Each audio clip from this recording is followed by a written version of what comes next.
Bəli, növbəti süjetimizdə isə əmək bazarının hazırki vəziyyətinə nəzər salacağıq. Azərbaycanda hansı peşələrə daha çox ehtiyac var? İş axtaranlar üçün hansı sahələrdə imkanlar genişlənir və işə götürənlərin tələbləri necə dəyişir? Qeyd edək ki, Əmək və Əhalinin Sosial Müdafiəsi Nazirliyinin tabeliyində fəaliyyət göstərən Əmək Bazarı və Sosial Müdafiə məsələləri üzrə Milli Observatoriyanın apardığı araşdırmanın nəticələri əmək bazarının dinamikası barədə mühüm məlumatlar ortaya qoyub.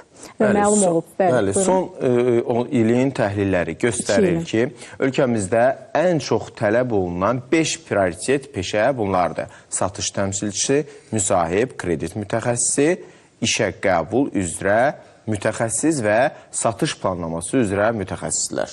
Bəli, digər maraqlı məqam isə işə götürənlərin tələbləri ilə bağlıdır. Bəli, maraqlı statistik göstəricilər var. Bu barədə isə Aysel Əliyeva məlumat verəcək. Görək bu nəticələr iş axtaranlar və tələbələr üçün hansı mesajları verir? İxtisas seçərkən ümumiyyətlə və ya karyera planlaşdırarkən nəyə diqqət eləmək lazımdır? Süjet izləyək.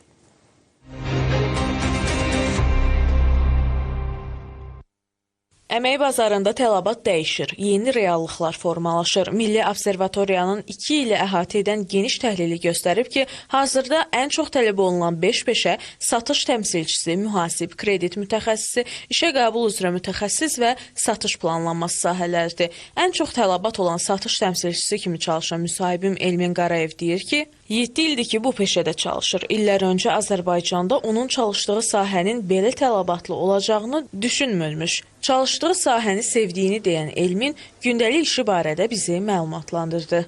Biz çalışdığımız satış sahələrini, marketləri gündəlik olaraq rutlara bölürük və mağazaların ziyarətini əvvəldən planlaşdırırıq. Bu planlama əsasında marketlərimizə ziyarət edirik. Marketlərimizdə olan məhsullarımızın satış vəziyyəti ilə, son istifadə tarixi ilə, satış qiymətləri ilə maraqlanırıq. Məhsullarımızın rəflərdə necə belə deyim, sərgiləndiyini, teşhirlərdə necə sərgiləndiyinə diqqət yetiririk. Planlı marşrut, rəflərin analizi, bazar araşdırması. Bu sadəcə iş qrafiki deyil, həm də böyük məsuliyyətdir. Əmək bazarının təhlilinə görə satış təmsilçilərinə artan tələbat, struktur dəyişikliyi və yeni ticarət platformalarının çoxalması ilə əlaqələndirilir. Hər bir işdə olduğu kimi bizim işimizdə də yəni məsuliyyətli olmaq, belə deyək, disiplinli olmaq vacibdir. Bu tək bizim peşədə deyil, digər peşələrdə də tələb olunur. Yəni hər bir işin keyfiyyətini artıran əsas amillərdən biri də bunlardır. Aparılan təhlil göstərir ki, vakansiyaların 76%-dən çoxunda iş təcrübəsi tələb olunur. Minimum tələb 1-2 il arasıdır. 67%-də isə ali təhsil, əsasən bakalavr dərəcəsi istənilir. Lakin əmək haqqı yalnız 8400 vakansiyada qeyd olunub. Bu məvaciblər 400 manatdan başlayaraq 7000 manata qədər dəyişir. Biz nə qədər də süni intellektin əmək bazarına olan təsirindən danışsaq belə, yəni onlayn ticarət, bu kimi məsələlər olsa belə, satış mütəxəssisi mən deyərdim ki, indi və bir neçə il sonra da ən çox tələb olunan peşələrdən biri olacaq. Mühasibatlıq da belə deyək də, hazırki dövrdə ən çox tələb olunan peşələrdən biridir. Bunu həqiqətən vakansiyalarda görmək olur. İşə qəbul mütəxəssisinə bağlı məsələn bunu deyə bilərəm ki, mən düşünürəm ki, növbəti illərdə süni intellektin əmək bazarına təsiri ilə işə qəbul mütəxəssislərinə olan tələb müəyyən qədər azala bilər. Müasir əmək bazarında uğurlu olmaq üçün yalnız ixtisas yox, bazar tələbatı da vacibdir. Bu mənada mütəxəssislər hesab edir ki, gənclər peşə seçimini təcrübəyə əsasən deyil, bazarın diktəsinə uyğun etməlidir. Biz gəlirə deyil də, əmək haqqına deyil də, bazarın tələbinə fokuslamayıq. Əgər bazarda həmin sahəyə olan tələb varsa, deməli əmək haqqı da yaxşı olacaq. Çünki tələb və təklif məsələsi əmək bazarında da işləyir. Tələb yoxdursa, əlbəttə ki, əmək haqqı da aşağı olacaq. Biz ixtisas seçimi zamanı ümumiyyətlə tələb olarkən və karyera planlaşdırması apararkən ilk öncə baxmamız lazımdır ki, nəinki bugünkü dövrün tələblərinə yox. Biz məzun olduqdan sonra, ən yaxşı halda 4 ildən sonra məzun olacaqsa, dövr tez-tez dəyişir. Texnologiya əslində yaşayırıq və bu bizim həyatımızın hər sahəsinə təsir göstərir, eləcə də əmək bazarına. Ona görə də baxmamız lazımdır ki, bugün mənim oxuduğum ixtisas bir neçə ildən sonra lazım olacaq, olmayacaq. Mütəxəssislərin fikrincə, əmək bazarı dəyişsə də bir həqiqət dəyişməz qalır. Bazarda qalmaq üçün ona uyğunlaşmaq lazımdır. Bu mənada bugün tələbatlı olan peşələrə zaman keçdikcə münasibətin fərqli olacağı qaçılmazdır.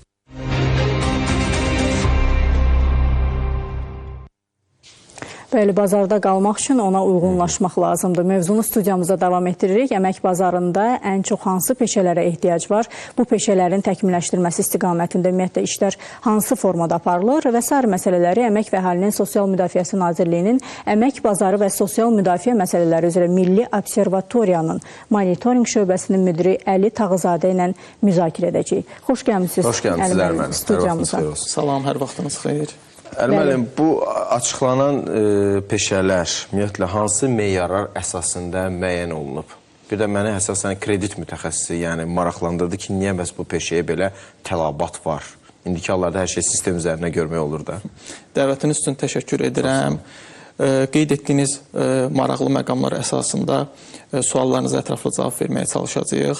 Ümumilikdə əmək bazarı və sosial müdafiə məsələləri üzrə Milli Observatoriya həm ölkədə, həm də regionda əmək bazarını təhlil edən aparıcı qurumlardan biridir və biz əmək bazarının təhlilinə baxsaq, əmək bazarında təhlil etmək və əmək bazarını real mənzərəsini görmək və gələcəyi proqnozlaşdırmaq ancaq kompleks yanaşma tələb edir. Kompleks yanaşmanın da metodlarından biri iş elanlarının təhlil olunmasıdır. Çünki iş elanlarının təhlili, vakansiyalar işə götürənin tələblərini ən açıq formada bildirdiyi platformadır. Yəni işə götürən açıq şəkildə orada hansı peşə üzrə kadr axtarır, ondan nə tələb eləyir və eyni zamanda ona nə təklif edir, orada qeyd edir. Və bunun təhlili əmək bazarının öyrənilməsində çox vacib rol oynayır. Biz beynəlxalq praktikaya da baxsaq, inkişaf etmiş ölkələrin təcrübəsinə diqqət yetirsək, iş elanlarının təhlil olunması əmək bazarı məlumat informasiya sisteminin çox vacib bir tərkib hissəsidir.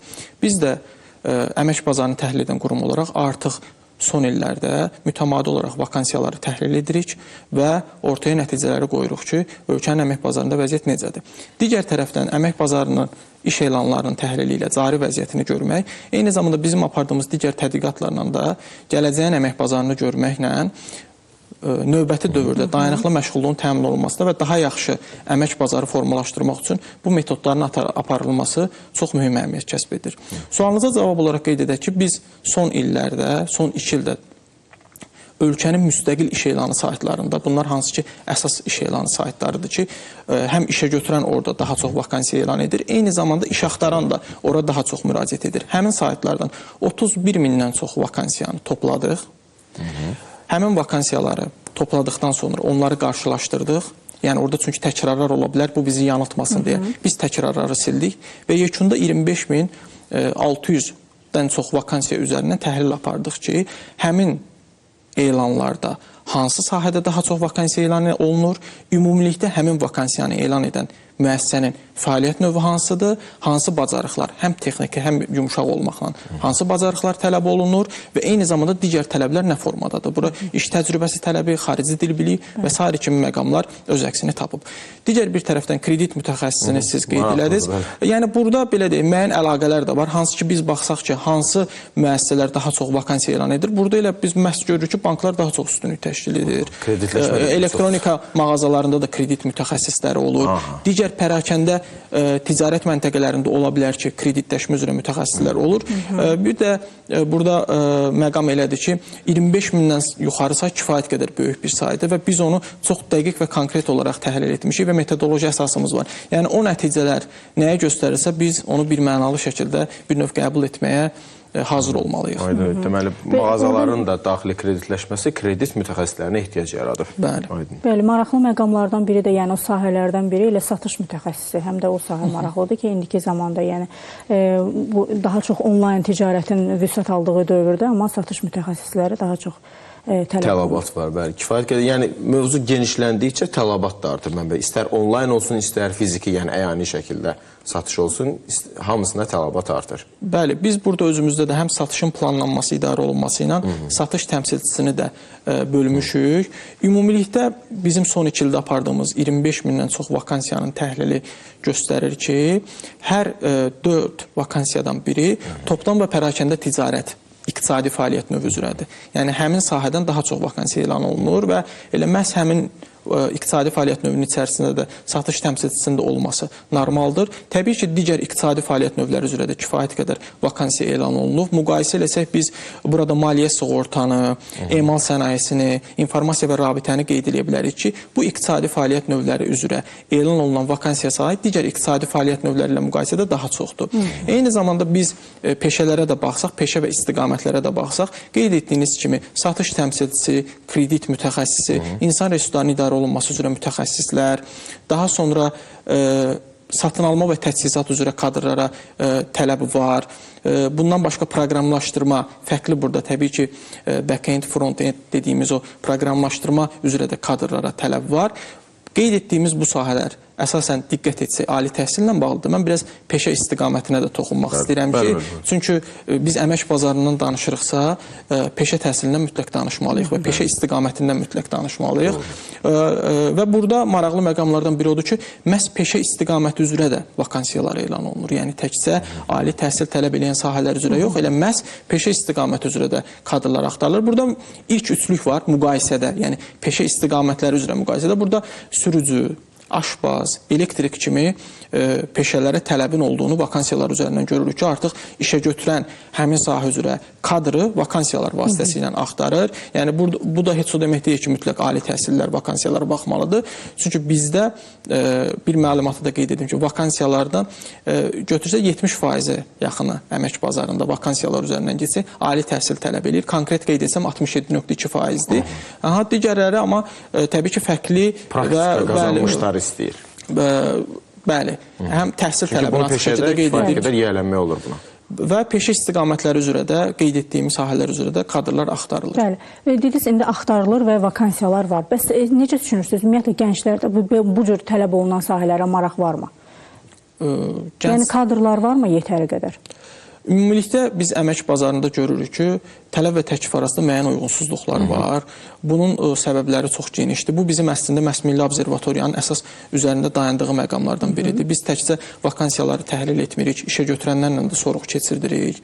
Sonra müəyyən təhlillər də aparırıq ki, gənclər hansı istiqamətdə təhsil alırlar və ondan sonra onlar hansı istiqamətdə işləyirlər. Bu kimi bizim kompleks təhlillərimiz var. Amma qeyd edə bilərəm ki, müəyyən bir qrup işə götürən var ki, onlar işçi tapa bilmirlər. Müəyyən bir kateqoriyada var ki, iş tapmaqda çətinlik çəkir. Bu hansıdır, yəni? Burada fərqli sahələr var ki, məsəl üçün, kənd təsərrüfatı sahəsində biz əslində tez-tez belə deyək də elan edirik. Bu istiqamətdə kadrlara tələb var, amma digər bir tərəfdən həmin istiqamətdə... Bu agronom kimi? Bəli, agronom, torpağın analizi üzrə mütəxəssis kimi, digər və xüsusi spesifik sahələr var ki, kənd təsərrüfatında kadrlar çox orada tələb olunur, amma bu istiqamətdə də kadrlar, belə deyək də, bu maraq göstərilmir, o istiqamətdə işə götürən gözləyir və mən sizə deyərdim ki, biz orada kifayət qədər də yaxşı imkanlar təklif olunur, təqdim olunur həmin sahədə axtarılan kadrlara. Bəs elə bu məqamda mən bir sual vermək istəyirəm. Tutaq ki, dediniz ki, tələb çoxdur, amma kadr azdır. Bəzən də elə olur ki, tələbi hansı institutu qutarır və yaxud da peşə məktəbini qutarır və həmin onun fəaliyyət növü üzrə tələb sıfır səviyyədədir. Ola bilərmi sizin qurum onu yönləndirsin həmin tələb olan sahəyə? Hansısa bir köməklik göstərilirmi sizin qurum tərəfindən? Belə vəziyyətlər, belə vəziyyətlə rastlaşmısınız nə üçün? Ümumilikdə əmək bazarı və sosial müdafiə məsələləri üzrə Milli Observatoriyanın əsas fəaliyyət sahəsi təhlil, tədqiqat, sorğu, monitorinq, qiymətləndirmə və təlimdir.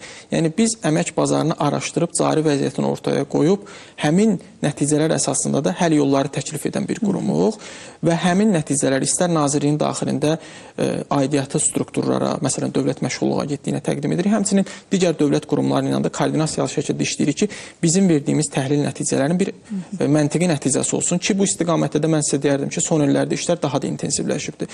Digər bir tərəfdən biz nəticələrimizi həm Dövlət Məşğulluq Agentliyinə, həm də ümumilikdə Nazirliyə təqdim edirik və onun istiqamətində Dövlət Məşğulluq Agentliyinin bir sıra aktiv məşğulluq tədbirləri var. Hər bir şəxs öz profilinə uyğun ora müraciət eləyərək həmin aktiv məşğulluq tədbirlərinin hansısa biri ilə faydalana bilər. Bizim amma əsas rolumuz odur ki, cari vəziyyəti biz ora qoyuruq, cari vəziyyəti təhlil edirik ki, bugünün əmək bazarı necədir və gələcəyin əmək bazarı hansı istiqamətə doğru gedir ki, həmin o əmək bazarı arasında olan tələb və təklif arasında uyğunsuzluq ortadan qaldırılsın. Əmək bazarı nə qədər çox ətraflı, əhatəli, dəqiq və metodoloji əsaslı olaraq araşdırılsa, gələcəkdə dayanıqlı məşğulluğun səviyyəsi daha da artacaq, əmək bazarımız daha da inkişaf edəcək. Bu araşdırmalar yəqin ki, tələbat il ərzində dəyişir. Bəs siz bu istiqamətdə il ərzində neçə dəfə araşdırma aparırsınız? Yoxsa bu müəyyən bir 3 ildən bir təkrarlanan bir araşdırmalardır? Yoxsa yəni bu hansı intervalda aparılır? Bunu soruşmaq istəyirəm. Vakansiyaların təhlili artıq bizdə mütəmadi xarakter daşıyır. Biz 20-ci ildən elan olunmuş bütün vakansiyaları təhlil edirik. Yəni dövr-dövr, il-il təqdim edirik. Bugün biz son 2 ilin nəticələrini ictimaiyyətə təqdim edirik. Amma hazırda bizim komandada qalan, yəni ondan sonraki dövrü də başlayıblar təhlil etməyə. Bəs yaxın 5-10 il ərzində nə proqnozlaşdırırsınız? Ümumiyyətlə vəziyyət necə ola bilər? Bu proqnozlaşdırma ilə bağlı biz burada bir desk təhlillərə baxırıq. Ümumiyyətlə praktikada olan, beynəlxalq təcrübədə olan trendlər bizə nə deyir? Eyni zamanda mega trendlərin ölkəmizə təsirini araşdırırıq. Heç şübhəsiz bilirsiniz, aktualdır süni intellekt, texnologiya, yaşıl enerjiyə keçid, iqlim dəyişiklikləri, bu kimi məqamlara baxırıq. Digər bir tərəfdən də əmək bazarının təhlilinin əsas bir növ belə deyək, lokomotivi işə götürənlərlə sorğudur. Biz demək olar ki, hər il işə götürənlərlə, hansı ki, Azərbaycan əmək bazarında onların kifayət qədər çəkisi var, rolu var, onlar kifayət qədər işə qəbul eləyirlər kadrları. Yəni onlarla sorğu keçirdirik ki, siz hansı istiqamətdə kadr axtarırsınız, hansı istiqamətdə kadr tapmaqda çətinlik çəkirsiniz və nə proqnozlaşdırırsınız? Sizin fəaliyyət göstərdiyiniz sahədə gələcək hansı istiqamətə doğru gedir? Heç şübhəsiz burada artıq texnoloji savadlılığın artırılması işə götürənlərin əsas tələblərindən biridir. Süni intellektin əmək bazarına təsiri olur və olacaq, amma burada yenə də insan faktoru önəmli rol oynayacaq. Çünki bir məqamda diqqətdə saxlamalıyıq ki, süni intellekt əmək bazarına, texnologiya əmək bazarına təsir edir. Bir qrup peşələri müəyyən qədər təsir edirsə, digər qrup peşələri də yaradır. Və bacarıqlar hissəsinə biz toxunmalıyıq. Əmək bazarından biz danışırıqsa, mütləq bacarıqlara biz vurğu eləməliyik. Hansı ki, bizim iş elanlarının kəmiyyət təhlilində də özünüz də vakansiyalarda şahid olmuşsunuz ki, orada bir var texniki biliklər, yəni bir insan maliyyətçidirsə, ondan müəyyən proqram bilikləri, texniki biliklər tələb olunur. Bir də var yumuşaq bacarıqlar. Biz bunları da təhlil etmişik ki, hansı proqramlardan daha çox tələb olur. Heç şübhəsiz ki, ixtisasa uyğun proqramlar da var, amma ümumi götürsək texniki biliklərdən, məsələn, ofis proqramları vakansiyaların 50%-də tələbdir. Və xüsusi olaraq Excel-i qeyd eləməliyik ki, Excel əmək bazarında üstünlük yaradır kadrlarda. Yəni, o daha çox vakansiyalarda tələb olunur. Ümumilikdə 84 proqram biliyi tələb olunur. Bizim bu son 2 ildə təhlil apardığımız vakansiyalar üzərindən yola çıxsaq bunu görə bilərik. Digər bir tərəfdən yumuşaq bacarıqlara toxunmalıyıq. O nədir yumuşaq bacarıqlar? Peşəsindən, ixtisasından asılı olmayaraq artıq bugünün əmək bazarının reallığıdır və bu reallıq getdikcə daha da özünü doğruldur və doğrultmağa da davam edəcək. Vakansiyalarda 68 fərqli yumuşaq bacarıq tələb olunur. Mən istəyərdim ilk üçünü sizə açıqlayım. Məsuliyyətlilik, işi vaxtında təhvil vermək, kommunikasiya və komanda işi. Bu siyahı demək olar ki, dəyişmir. Yəni bu siyahı ilk var. Təbii ki, problem əldə etməkdir, təqdimat bacarıqlarıdır. İşin bir növ mənəvi tərəfi. Davamlı öyrənməkdir. Yəni işə götürən qeyd edir ki, mən hətta bunu vakansiyalarda da tələblərində qeyd edirlər. Bizə də sorğular vasitəsilə bildirirlər ki, biz istəyirik ki, bizim cəlb elədiyimiz kadrlar davamlı olaraq öyrənməyə meyil olsun. Çünki axı trendlər dəyişir. Doğrudur. Trendlər dəyişdiyi üçün həmin əməkdaş artıq ola bilər o fərqli ixtisası bitirib, fərqli sahədə işləyib, amma bugünün reallıqlarına uyğunlaşaraq özünü inkişaf elətdirsə, o iş yerinə, müəssisəyə daha çox faydalı olacaq və onun fəaliyyəti təkmil olacaq. Buna görə də işə götürənlərin əsas tələblərindən biri də yumuşaq bacarıqlardır və biz bunları da vakansiyalar üzərindən təhlil edib nəticələri ortaya qoyuruq. Bəli, Əli müəllim, bəs işsiz və yaxud da karyera qurmaq istəyən gənclərə hansı tövsiyələr verərdiniz? İşsiz və karyera qurmağı tövsiyə edən şəxslərə bir, belə deyək də, statistik bir nəticəni də açıqlayım elə məhz bu təhlil üzərindən. Bayaq biz vurğuladıq ki, məsəl üçün, satış təmsilçisidir, mühasibdir, onu da qeyd eləməliyik. Mühasib də əsas tələb olunan sahələrdən biridir, hətta ikincidir satış təmsilçisindən sonra. Orada ilk onluğa könüllü proqramlar və təcrübə proqramları da daxildir ki, işə götürənlər də həmin proqramları vakansiyalar üzərindən axtarırlar. Bu çox müsbət bir haldır. Yetişdirir də özü. Bəli, bugün əmək bazarının inkişafında təcrübə proqramlarının rolu çox böyükdür. Çünki təcrübə proqramı elə bir platformadır ki, o hansısa bir gəncə, hansısa bir işsiz şəxsə şərait yaradır ki, o özünü sınasın, özünü işə götürənə göstərsin və işə qəbul olmaq şansını artırsın. Eyni zamanda işə götürən üçün də elə bir platformadır ki, Mənim yetişdirdiyimdir. Yəni. Yetişdirdiyim. Onlar daha çox davamlı işləyirlər və eyni zamanda o kadrı görə bilir ki, o nə dərəcədə özünü doğruldur. Onu işə götürsə yoxsa onun əyani şahidi olur. Bəli, ona görə də təcrübə proqramlarının intensivləşdirilməsi çox müsbət bir haldır və bizim gənclərə internship proqramlarından yəni mütəmadi istifadə etmək lazımdır. Bəli. Ona qoşulmağı tövsiyə edə bilərik. Davamlı öyrənməyə artıq həyat tərzinə çevirməyə biz tövsiyə edirik. Texnoloji savadlılığı, texnoloji biliyi artırmağı biz tələb edə bilirik. Daha doğrusu işə götürənlər tələb edirlər və biz də bunu tövsiyə edirik. Bir də ən vacib məsələ odur ki, bu məsələlər elədir ki, əmək bazarını biz vakansiyalara baxırıq, işə götürənlərə keçirik, amma biz təhsilə də gəlirik. Biz tələbələrlə ixtisas seçimi ilə bağlı sorğu aparırıq ki, ixtisası nəyə əsasən seçiblər. Oradan sonra düşürük orta məktəblərdə peşə yönümü istiqamətdə sorğu aparırıq ki, nəyi seçəcəklər. Burada da mütləq şəkildə məqsəd yönlü ixtisas seçimi təşviq olunmalıdır. Əgər bir insan bir fəaliyyət sahəsini özü istəyərək, bilərək seçirsə, özünü inkişaf elətdirirsə, bizim bu dediklərimiz əsasında özünə müəyyən bir bacarıqlar əldə edirsə, onun çox güman ki, çox qısa bir müddətə iş tapacaq və öz uğurlu karyerasını quracaq.